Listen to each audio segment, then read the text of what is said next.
రాష్ట్రంలో ఎరువుల కొరత ఏర్పడితే కాంగ్రెస్ పార్టీ ఆధ్వర్యంలో భారతీయ జనతా పార్టీ నాయకుల ఇండ్ల ముందు ధర్నా చేస్తామని మంత్రి పొన్నం ప్రభాకర్ హెచ్చరించారు. సిద్దిపేట జిల్లా హుస్నాబాద్ పట్టణంలోని 17, 18 వార్డులో కొనసాగుతున్న ఓటర్ సవరణ ప్రక్రియను పరిశీలించిన మంత్రి అనంతరం మీడియాతో మాట్లాడారు. తెలంగాణ ప్రజాపాలన ప్రభుత్వం ఈ రోజు నుంచి రైతు భరోసా కార్యక్రమాన్ని ప్రారంభం చేస్తోందని, ప్రతిపక్షాలు మేమేదో జాప్యం చేస్తున్నామని పెద్ద పెద్ద మాటలు మాట్లాడుతున్నారన్నారు. గతంలో బీఆర్ఎస్ ప్రభుత్వం రైతులకు రైతు బంధు మొత్తం జమ చేయడానికి 4-5 నెలల కాలం పట్టిందని, వారు 10 ఏళ్ల కాలంలో రైతులకు మొత్తం 72,000 కోట్లు ఇస్తే మేము 30 నెలల్లో 28,000 కోట్లు రైతాంగానికి ఇచ్చామని, బోనస్ సబ్సిడీపై యంత్ర పరికరాలను కూడా ఇస్తున్నామన్నారు. ఎరువుల తయారీ అనేది పూర్తిగా కేంద్ర ప్రభుత్వం పరిధిలో ఉంటుందని, ఎరువులు తయారు చేసేది, సరఫరా చేసేది కేంద్ర ప్రభుత్వమేనని అన్నారు. కేంద్ర ప్రభుత్వం రాష్ట్రానికి ఉద్దేశపూర్వకంగా ఎరువుల సరఫరా తగ్గిస్తోందని, తెలంగాణలో భారతీయ జనతా పార్టీ అధికారంలో లేదని సతాయించాలనే ఉద్దేశంతో పాటు ఎరువుల శాతం తక్కువ వాడి బంధుల ప్రభావితం కావద్దనే ఉద్దేశంతో చేస్తుందన్నారు.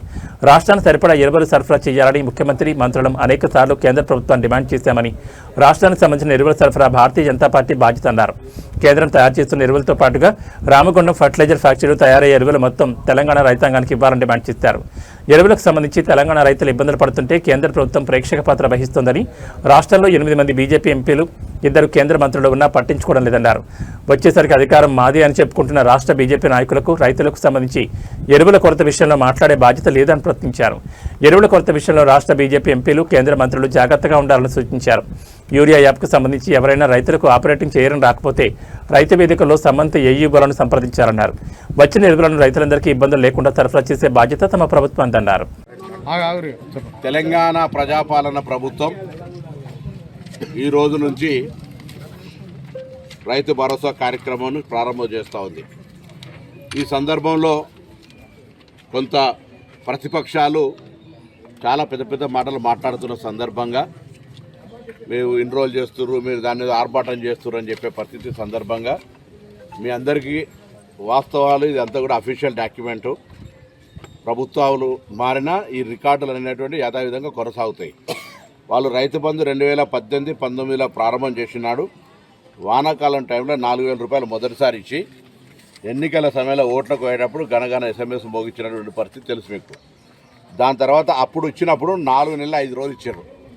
వానాకాలంకు సంబంధించి 2018, 19లో వాళ్ళు రైతు బంధు మొత్తం రైతులకు జమ చేసినటువంటి పట్టిన సమయం 4 నెలల 5 రోజులు. దాని తర్వాత యాసంగిల 5 నెలల 11 రోజులు, 2019లో 4 నెలల 10 రోజులు, 2019-20 యాసంగిలో 1 నెల 19 రోజులు, 19 తారీఖు లోపల పార్లమెంట్ ఎలక్షన్ వచ్చినాయి కాబట్టి మళ్ళీ ఇక్కడ మళ్ళీ 1 నెల 19 రోజులు వేసారు. తర్వాత 2020-21 వచ్చేటప్పుడు 5 నెలల 16 రోజుల టైం పట్టింది. మళ్ళీ 2021 యాసంగి వచ్చేటప్పుడు 2 నెలల 24 రోజులు వచ్చింది. 2021-22 10 రోజులు ఇచ్చిండ్రు. అప్పుడు ఆ రింగ్ రోడ్డుకు సంబంధించిన పైసలు రాగానే ఇచ్చేసారు. రింగ్ రోడ్డు ముందే 30 సంవత్సరాలకు అమ్మేసారు దాన్ని. దాని తర్వాత 21-22 యాసంగిలో 27 రోజులు పట్టింది. 2022-23 వచ్చినప్పుడు 2 నెలల 8 రోజులు, 2022-23 వచ్చినప్పటికీ 4 నెలల 28 రోజులు, 2023-24 వచ్చినప్పటికీ 3 నెలల 20 రోజులు పట్టింది. Official document. వాళ్ళు 10 ఏళ్లలో మొత్తం ఇచ్చినటువంటి 72,000 కోట్లు ఇచ్చినారు. మేము మరి 2023-24 యాసంగిల 4 నెలల 26 రోజులు పట్టింది. 2024-25లో 2 నెలల 2 రోజులు పట్టింది. 2025లో 9 రోజులు వేసినాం. 2025-26లో మొన్న 2 ఎకరాలకు వేసినాం. ఇవాళ 9 రోజుల్లో మొత్తం రాష్ట్రంలో ఉన్నటువంటి ప్రతి ఎకరాకు మళ్ళీ వేసే కార్యక్రమం చేస్తున్నాం. ఇప్పటికే మేము ఈ యొక్క 30 నెలలలో 27,000 కోట్లు రైతాంగానికి ఇచ్చినాం. ఇది కాక బోనస్ ఇస్తూ ఉన్నాం. బోనస్తో పాటుగా 10 సంవత్సరాలు బంద్ చేసినటువంటి పనిముట్లు యాంత్రీకరణ పేరు మీద మీరు చూస్తున్నారు. మీరు కూడా హుస్నాబాద్లో మార్కెట్ యార్డ్లో ఏ విధంగా యాంత్రీకరణ పనిముట్లు ఇచ్చినామో తెలుసు. పనిముట్లు కూడా జీరో చేసినటువంటి పరిస్థితి. మేము రైతులకు సంబంధించి మరొకసారి కూడా సీజన్ స్టార్ట్ అవుతూ ఉంది, కట్టుబడి ఉన్నాం. ధాన్యం కొనుగోలుకు సంబంధించి కావచ్చు, విత్తనాల సరఫరాకు సంబంధించి కావచ్చు, లేదా వాటికి సంబంధించినటువంటి విద్యుత్కు సంబంధించి కావచ్చు, అన్ని రకాలు ఉన్నాయి. ఇక్కడ ఒక అంశం ఎరువులకు సంబంధించి. ఎరువులు అనేటువంటిది దయచేసి రైతులు కూడా ఆలోచన చేయాలి. పూర్తిగా ఎరువుల తయారీ అనేటువంటిది కేంద్ర ప్రభుత్వం.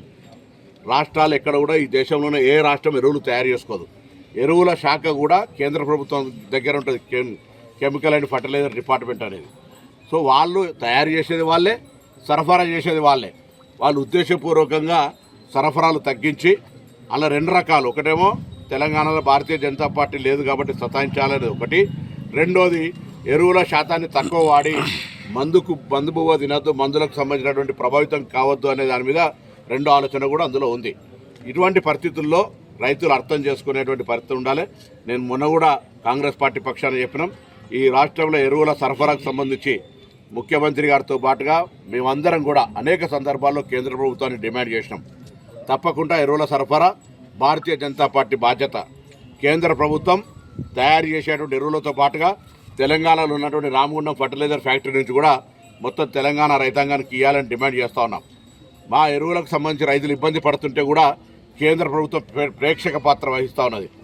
ఎవరు కూడా స్పందిస్తలేరు. వాళ్ళు పోయి కొట్లాడి 8 మంది ఎంపీలు ఉన్నారు, 2 మంత్రులు ఉన్నారు.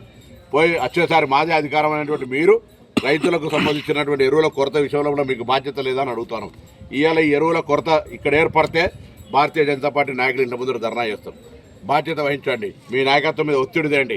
ఇది పూర్తిగా తయారీ అందరికీ తెలుసు, ప్రతి రైతుకు తెలుసు. ఎరువులు రాష్ట్రాలలో ఉత్పత్తి కావు. తయారు చేసేటువంటి ఫ్యాక్టరీలు అన్నీ కూడా కేంద్ర ప్రభుత్వం కంట్రోలే. సరఫరా కూడా పూర్తిగా ఎరువుల సరఫరా అంతా కూడా కేంద్ర ప్రభుత్వందే.